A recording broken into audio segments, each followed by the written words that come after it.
So basically what we see here is that the disciples were coming. It was before the Passover celebration, and Jesus knew what was going to happen. He knew that Good Friday and Easter were coming, that he was going to have to hang on that cross, and all of the plan had already been revealed, and the disciples are coming over, and they want to eat with Jesus, and they're getting ready to do that, and so I can just see it now. They all kind of shuffle in from their daily tasks, and they're kind of talking a little bit like we do when we get here on Sunday morning, and you're, corresponding with your friends, and you're getting ready to sit down and eat. And Jesus does this really remarkable thing.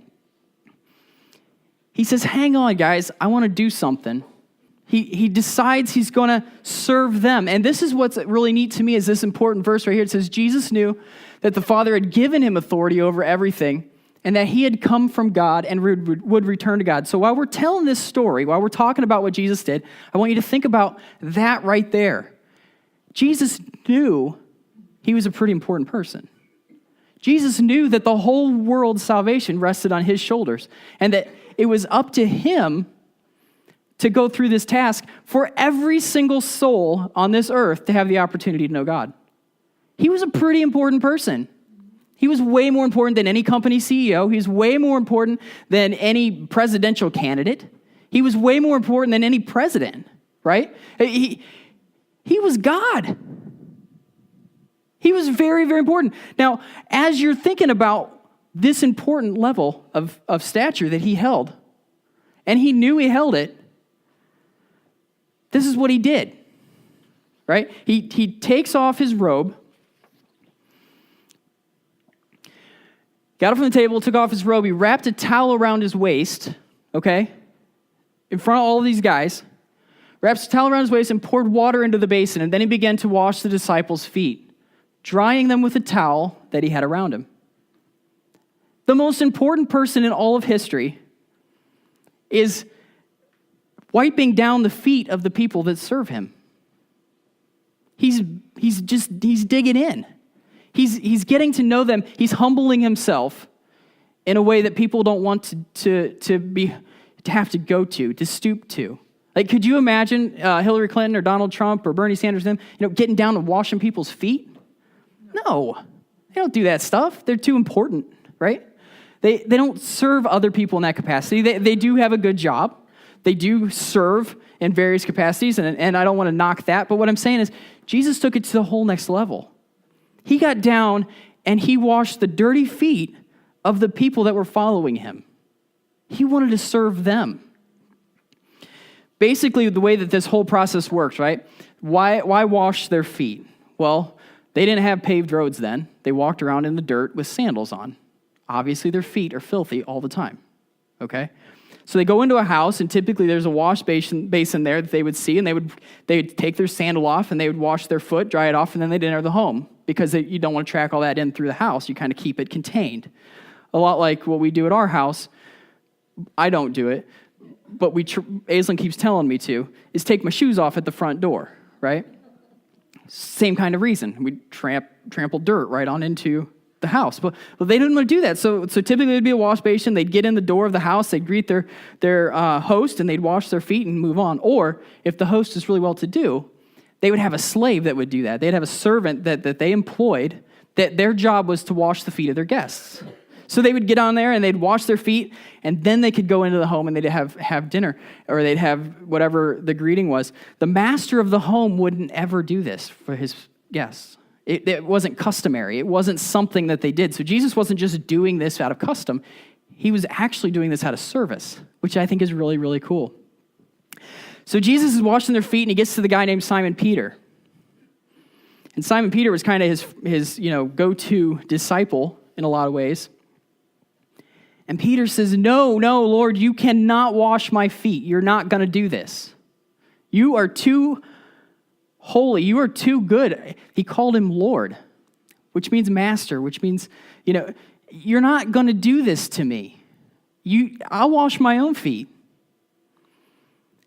And Jesus looked right at him, and you know what he said? He said, unless I wash you, you won't belong to me. Unless I wash you, you won't belong to me. That's what he said. So Peter jumps back and he says, okay then, wash all of me. Wash my head, wash my hands, wash everything, wash my feet. If I have to be washed by you, if I need to do this, do all. Not just a little bit.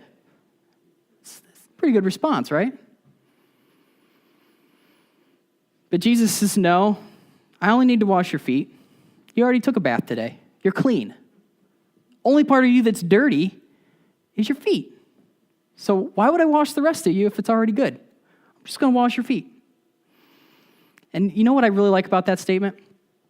I like the statement that Jesus never once missed an opportunity to point somebody towards Jesus, towards God, towards himself. He never missed an opportunity to point people towards a relationship with God, the Heavenly Father. And I really like that because Peter, if you keep reading, Jesus tells him, Peter, you're already a follower. You already believe. You already call me Lord. You're trying to live your life in a way that models what a good follower of Christ does. Every day they're together. Every day he's doing things. He's changing. His life's moving on. He's a clean person. But what Jesus is doing here is he's saying, you know what? But there's still some dirt on you. And that's how our lives work too, right? I might be a Christian. I might be a follower of Jesus. I might come up here and say, you know what? I believe that Jesus is the Lord and he died on the cross and rose from the dead, and I'm a follower of Jesus, but you know what? That doesn't make me perfect. That doesn't mean I'm going to have a perfect, easy existence the rest of my life. What it means is that I might have little areas of dirt, and as I find them, as I see them, Jesus wants to wash them off. He wants to clean that area of my life up. I don't have to give everything up and say, okay, fine, I'm completely dirty then. If I have this little bit, I've lost everything. It's not like that. It's saying, hey, you know what? Here's an area that's dirty on you. And Jesus says, let me wash it. Let me clean it, Peter. Let me be the solution to your issue. To that bad habit, to that persistent stumbling that we all do. Everybody has an area in their life that's not quite right. And Jesus doesn't miss the opportunity to, one, show that he's serving them, to humble himself to that level, but two, to also point directly to a relationship with God through what he's doing. And I love that about all of Jesus' teachings. They all point back to that. So moving on through the story, he ends up washing all of their feet, right? And he says this. We can keep reading. It says, you call me teacher and you call me Lord, and you are right, because that's what I am. And ultimately, that's why the people, the religious people, that they didn't like him, is because that statement right there, he said he was God, and he is, but they didn't like it. But he said, you call me teacher and Lord, and you're right, because that's what I am. And since I, your Lord and teacher, have washed your feet, you ought to wash each other's feet. Jesus served with those around him. He didn't elevate himself to this level of untouchability, and he very well could have. If anybody had the right to do it, he did. But he didn't. He did life with these people. He ate with his people, the people that followed him. He ate, broke bread with them on a regular basis. They looked up to him. And what's really cool is in this story also, there's 12 disciples. One of them was named Judas. Judas is the guy who took the bribe from the religious leaders to turn Jesus over to him and get him killed. And that happened right around this same time that he's washing his feet. And he knew this about Judas. And he even said, one of you isn't clean. But you know what he did? He washed his feet anyway. He knew that there was a guy that was going to put him through all of this torment and torture, that this was the person. He was looking him square in the eye, and you know what he did? He sat down, he took his sandal off, he washed his foot. Because he served. He was humble before them. And then he went on to say, he follows this verse up with this, I have given you an example to follow. Do as I have done to you. Okay, and I underline that because to me, that's the most important verse in this section, is do as I have done to you. If I'm going to be a follower of Jesus, if I'm going to say I'm going to invest in a relationship with Christ, I have to do what he tells me to do, right? Well, he just told me that I'm supposed to be humble and be a servant. That's what that tells me right there. And I say it tells me because I have to keep looking back on this, and I have to say, you know what? This is why I have to be that person that says, okay, if I can help you, I'll help you. I'm not saying stretch out so thin that you can't survive by any means. I don't believe that at all. But I do also believe that there's a whole nother side of the spectrum that says I'm just going to sit back and absorb everything. I'm not going to plug in. I'm not going to get involved. I'm not going to serve. And I don't think that's what Jesus is saying. Jesus didn't wash their disciples' feet every single day. He did at that time. He did other things to serve people. He oftentimes put himself below what everybody else was, the standard, and served.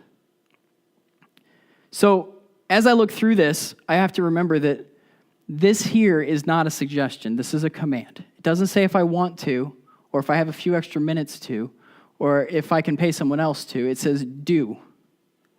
There's a few things in the Bible that are direct commands. Go out into the world, tell everybody about Jesus. That's a command. It doesn't say pastors and evangelists and people who feel comfortable doing it. It says go do this. This here is another place that says do this. Do as I have done. So what does all that mean here at Church 180? Basically, what I can get out of this is that at Church 180, we want to become a church that people can come in the door and they can discover God, they can connect with friends, and they can become a better person. That's a good thing, right? Any problems with that? Any of those things up there? We want people, anybody, any walk of life, anywhere they're at in life, to come through those doors and be able to do these things. And there are people out there that want to do these things, but they don't know that they can. They don't know how to. There's no better way for us to do what Jesus has told us to do than to help people discover God, connect with friends, and become a better person. We have lots of different opportunities. You know, some people say, well, I can't do that. You know, missions trips are overseas and they're far away. And I don't have time in my schedule. I don't have money, resources to do that. Well, you know, that's true. And we don't do a lot of overseas missions trips. We have one. Amanda Caceres is putting together on her own, and she's put all the information. It's back there. It's to South America. And it would be a great opportunity if you feel led to do that. Go see her. She can tell you all about it, give you the details. But you don't have to do that. You don't have to go far away to meet people who don't know Jesus. You don't have to go far away to find broken people. You don't have to go far away to find people that are in trouble. Right here in this area. We might even have a few people that have some concerns right here in this church right now. And that's great because that's what we're supposed to be. We're supposed to be a church where people come in, want to find out who God is, find some friends, and ultimately make their life better. That's what Church 180 is all about. We have a wonderful volunteer team here. We have an awesome team that will just knock the socks off of any other church I've been to as far as what they do. They work hard, they're dedicated, but it's a small team. It's running on fumes, if you want to know the truth. Okay? We have a lot of really great, talented people that have said, yeah, I'm going to step up and volunteer. But we need more.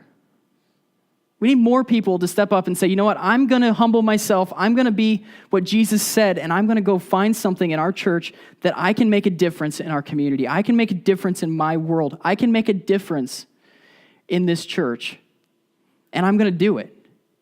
And the reason I'm doing it is because I'm going to be obedient to Jesus, because he said to do it.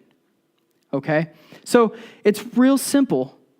It's real easy for us to sit back and say, okay, I do church 1 hour a week. I do it from 10 to 11, then I'm done. And then we have other people that say, okay, I'm going to come in, I'm going to do church from 10 to 11, and I'm going to read my Bible, and I'm going to read or pray, and I'm going to do all sorts of stuff during the week to help invest in my spiritual life. And good for you. I hope you all are doing that. We need to be doing that. Every one of us need to be investing in our own spiritual journey. But then we have other people that are here all the time, volunteering and doing stuff that goes on behind the scenes that nobody knows about. And if we had 4 more people that could help out, that would lighten the load of that person. And you know what it would do? It would make it a better experience for the whole church. It'd make it a better experience for you. And you know another thing that Jesus says, and I didn't put it up here yet, but one of the things that will happen if you serve others in any capacity, if you serve other people, you're going to get a blessing from it. Okay? And I'm not talking about financially. I'm not talking about all the other stuff. I'm talking about just a solid promise from Jesus himself. This is what he says. He says, now that you know these things, God will bless you for doing them. And I take that 100% seriously. I'm not talking about if you come in here and you serve an extra hour as a greeter or you work in the cafe, that your bank account's going to explode, okay?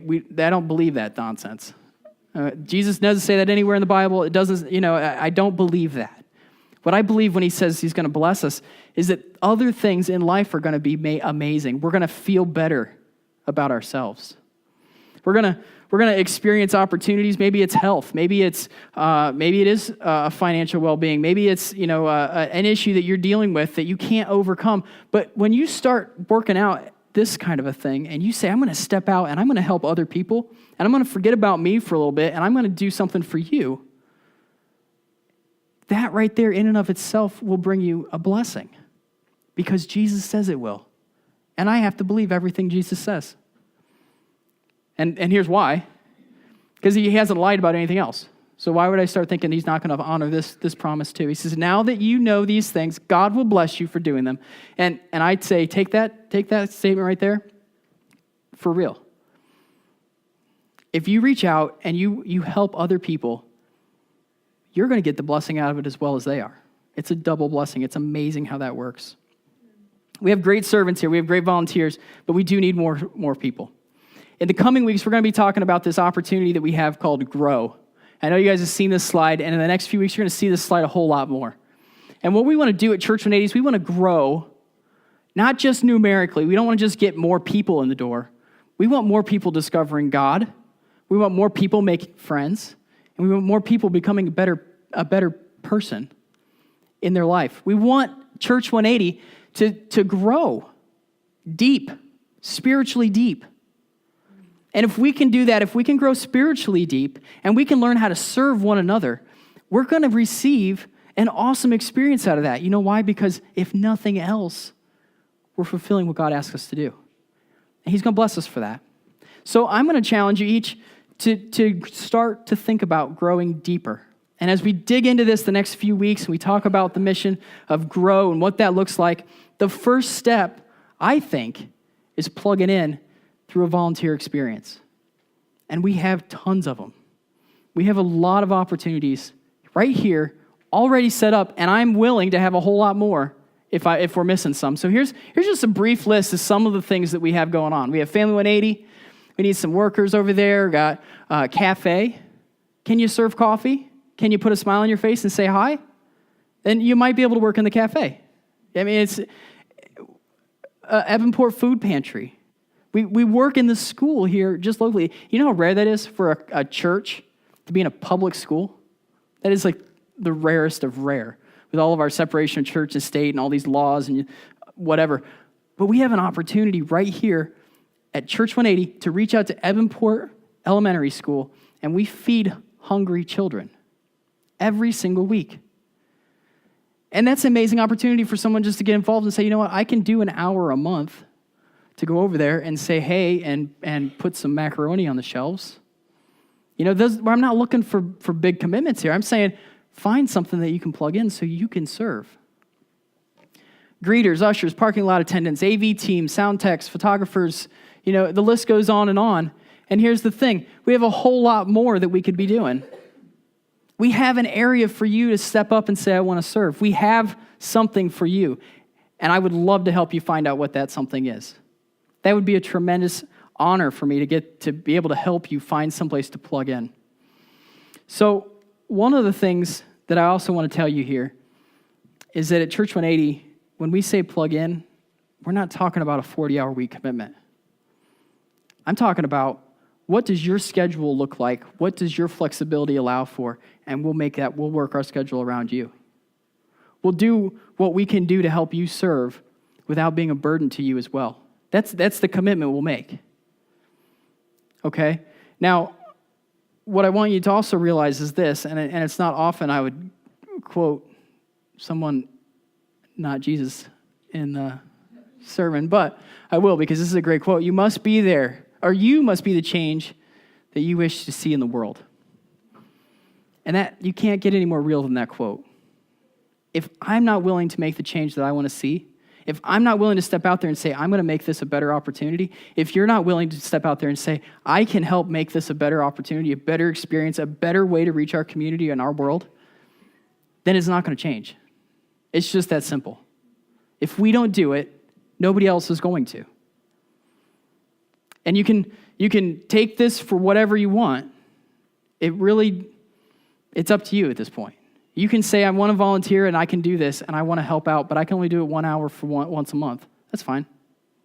It's better than no hours every month. I can only do this, every once a quarter. I have people that say that. I can only do this one Sunday a quarter. That's fine.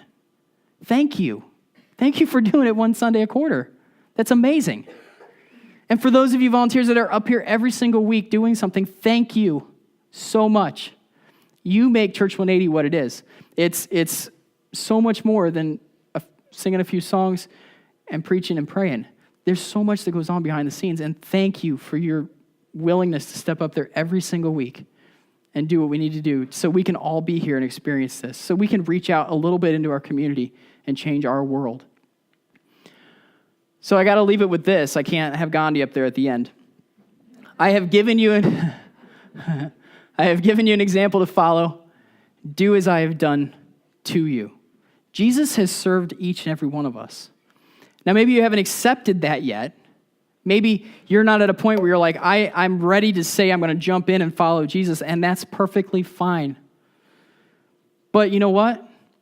Maybe by connecting and serving is going to be a way for you to help discover God and find out if you really do, in fact, find something out there that you need, something out there that is bigger than us, something out there that is the creator of the universe. And by connecting with like-minded people, talking through some things, figuring out what it is, making some friends, you'll ultimately become a better person, and you might even discover God in the process. And that would be amazing, because then you've done all three of what our mission is. So I encourage you all have a connection card in front of you, right? Derek, can you raise the lights just a little bit on the sconces? They're the yellow cards that are in the seat pocket in front of you, and there should be a pen in there too. If not, there's one close by. But if you think that you might want to serve in any of these areas or any of the other areas, I'd encourage you to fill out one of those connection cards and give it to me when we're done. Or give it to an usher. And somebody will be in touch with you to help you get connected. Because I don't want you to sit out there and say, you know what, there's nowhere for me to serve in my church. There is. There are lots of places for all of us to serve, and we all need to be serving. I would love for every single person in this room to have a job. Something that they can say, that's my church and this is what I do. And I'm making a difference in the world that I live in because of what I do. Because of Jesus, because of my servanthood to him. So take a few minutes, think about it, fill that card out, and you know what? I'll even take a card next week if you want to think about it this week. You don't have to do it right now if you don't want to, but I would say don't wait. If you know that you can plug in, you know that you want to grow, you know you want to help Church 180 take that next step, do it now. Don't put off what you can do right now just to wait until tomorrow and not get it done. I mean, I used to live my life that way. I used to live, I'll just do that later. I kind of want to rest right now. And then I changed it over, and I'm trying right now to live a life where if it needs done, I'm going to do it right now. And you know what? I found that everything seems to work a little bit smoother for me. Everything seems to work a little bit better when I have exactly what I need to do already done. Or I have a plan to get it there. So I would encourage you to say, hey, think about it, pray about it, fill out that card, and let us know where you can plug in. And I'd love to help you find an opportunity to grow, because you know what? At the end of the day, it's a command from Jesus. He tells us that that's what we're supposed to do. We're supposed to serve other people. We're supposed to love him. We're supposed to become a better person. And in the meantime, if we make a few friends out of the deal, we've won all around the board, right? So with that, let's go ahead and pray and wrap this up. Heavenly Father, thank you for this morning. Thank you for all that you have done. Your servant leadership, Lord. The way that you have come into this world and humbled yourself lower than anyone else, Lord, that you were willing to wash the dirty, nasty feet of your disciples as they walked in that door that day, so we could have an opportunity, Lord, to know how to serve others in that same capacity. Lord, I just pray for Church 180 as we continue to go through this journey, that we do grow. We not only grow in number, but we grow in spiritual depth, that we grow in community involvement, that we grow in a way, Lord, that would help us reflect you in our community and make a change in the world that we live in. Lord, I just pray that you would be with everybody that's here today. Bless them. Lord, give them the insights into the wonderful things that you have in store for them, Lord. And I just pray that you'd be with each of us as we go our separate ways and bring us all safely back next week. We ask this, Lord, in your name. Amen.